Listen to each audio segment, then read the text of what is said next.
Welcome back to Mac Talk Sports, and what a day of football we have. It's quarter final day in Euro 2024. We are officially in the last eight, and the two games, it's Spain versus Germany and France versus Portugal, and on paper they look like really blockbuster games.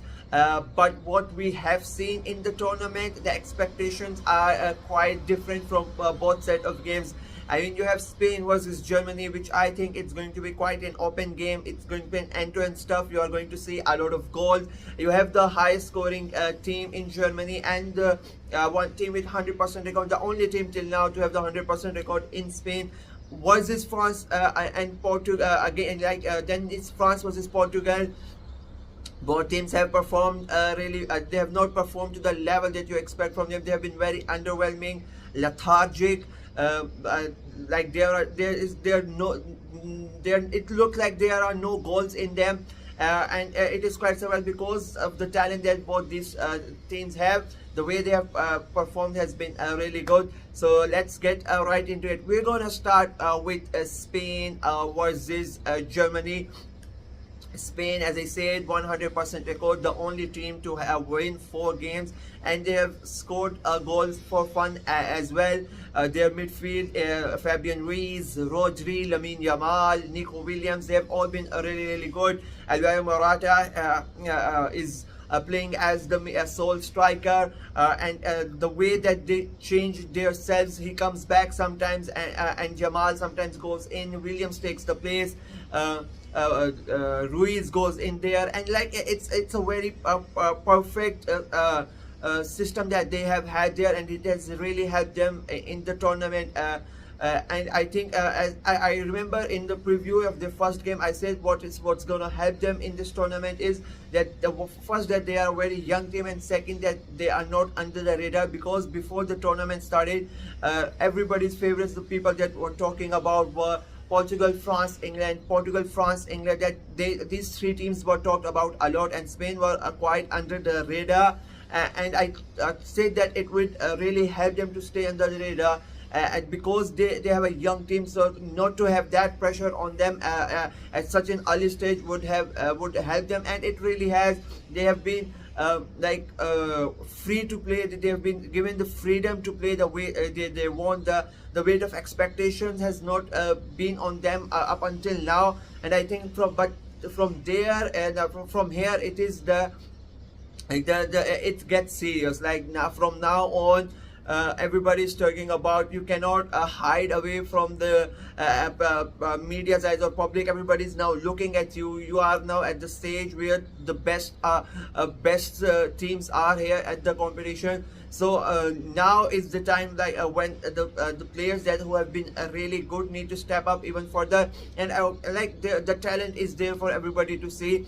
And I think the Spanish players would be really up for it. They would be excited for it, and they would really love to showcase to the world that our wins and whatever we achieved was not a fluke. With the smaller teams, when they going get stuff, we can really do it with the big boys as well. And there's not a bigger there's no one bigger than the host nation, Germany. They have been really good.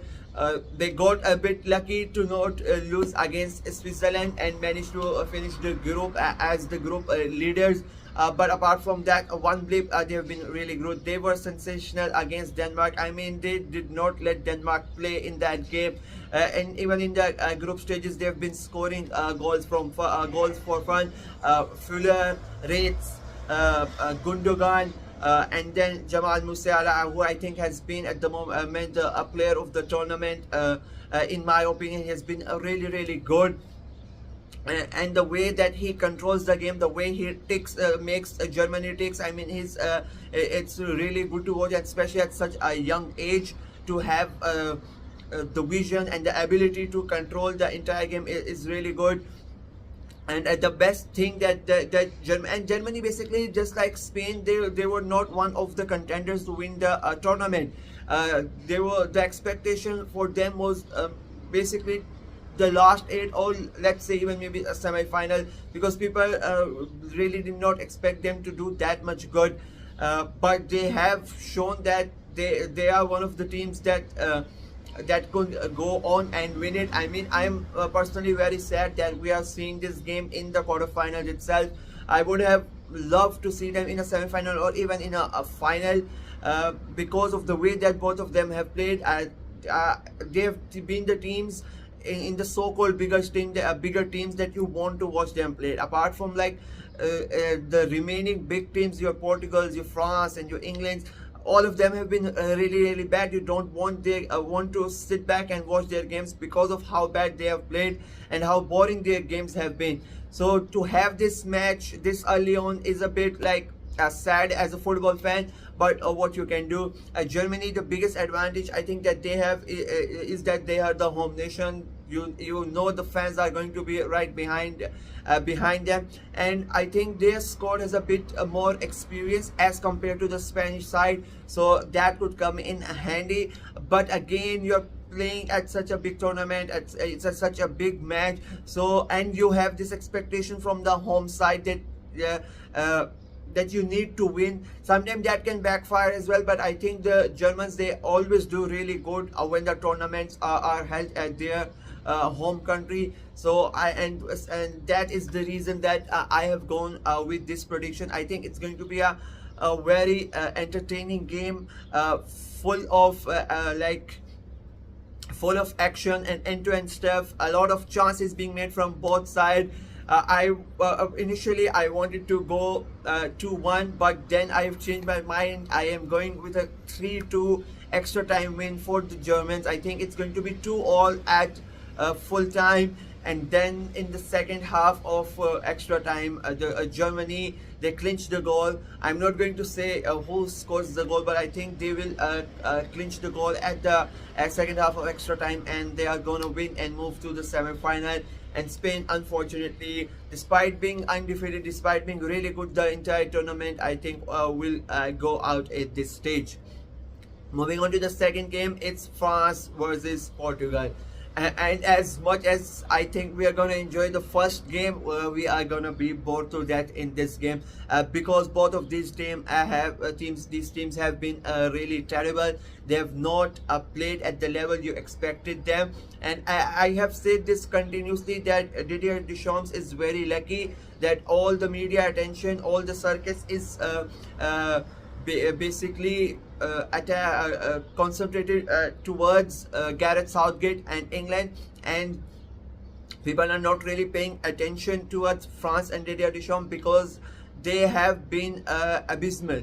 Almost like England, they have been really bad. They are not playing properly. You don't expect a French team to play the way it is. I don't see what the strategy is, what his game plan is for this tournament. You have such a big squad, such a talented squad, but he's not been able to utilize it. They were really good at the Qatar World Cup, but here I think their head is still in Qatar in some way. And then to have your main player get injured, but and then he has come back, like it's not a big injury, but from the first game, there is something going wrong in the French camp. It has not come out yet, but maybe if they lose this game and they go out, then the stories might come out, because it's not really looking good. There is no real cohesion in the entire 4 games that they played. It's just like the mentality or whatever you want to say, it's not there. The game against Belgium, I mean, it was such a boring game. It was such a boring game. They just got lucky with a set piece goal and they went through. Otherwise, they were really bad. It was an own goal as well as from the set piece. So I think there are problems in France. Are they lucky that they are playing Portugal? Maybe, but despite that, Portugal, they have scored goals. They have not been really good, but they have scored. France have been really bad. Portugal, I like, they are my favorites. I predicted them to win the entire thing because the talent they have, and out of the 3 favorites that they came in the tournament, I think they have been the best out of them. They've not been really good. I mean, they've been poor as well, but as compared to the other 2, they have been a bit better. They came in this quarterfinal on penalties. Portugal, Ronaldo has not been performing. He has not scored the goal. All the media attention is on. Sorry about that. So as I was saying, that all the concentration and all the media high attention is on Ronaldo. So the other players in the team, I think it could be a chance for them to step up. I did a video regarding this matter. I said I think Ronaldo should not start this game. He should be on the bench. And Portugal should go without Ronaldo in this crucial game. I know it's not going to happen, but I think it's the right way to go because of how he has played. It has not been the vintage Ronaldo, the Ronaldo you expect to see, the one that lifts his team up. Unfortunately, in this tournament, it feels like he's the one bringing his team down. So I think it would be really good for Portugal and for Ronaldo to basically bench him up until the 60 minutes, as I said, because the way that they are set up, it's affecting them. All the teams have figured it out that the Ronaldo is not going to do anything apart from stay in that 6-yard box. So they sent two defenders, the two center backs towards him. They basically take him out and of the entire game, and it has happened in the entire tournament. All the 4 games that they have played, they've taken Ronaldo out of the match. He does nothing in the entire game. So as a Portuguese fan, for the good of Portugal, he should not have played. Despite all this, I think this is a bit hard for me to predict, and not like the other game, because of how bad these teams have been. But at the same time, because of the talent that these two have, I've criticized Ronaldo so much. Mbappe, the same, has not set the tournament on fire. Okay, he was injured, he missed the game, but the other two games he has been silent. But then again, it's Kylian Mbappe and it's Cristiano Ronaldo that they can change the game within just like that. In an instant, they could change the game and shut everybody up. And maybe I'm a bit biased because I predicted them to win the entire tournament, but I think this game will go into extra time as well. It can go into penalties as well. It's not a certain, but I think it's not going to end in full time. It's going to be 0-0 at full time, and 1-0 to Portugal in extra time. And maybe it's Cristiano Ronaldo who scores the goal, but I think it's going to be 0-0 at full time, and Portugal win it in extra time with a solitary goal. And it's not going to be a good game. I'm saying it's going to be a very boring game as compared to the other quarterfinal. This game is not going to be good. It's basically going to be the same as France versus Belgium. And I think we are going to be bored to that in this game. So those were my prediction. Germany to win 3-2 on extra time. Portugal to win 1-0 in extra time. Please let me know what you guys think of my prediction, and what you guys think is going to happen in the quarterfinals. Who is going to go through, or will the two superstars, Mbappe and Ronaldo, finally do something in the tournament? Let me know everything in the comment section below. Like the video and subscribe to my channel. Until next time, bye bye.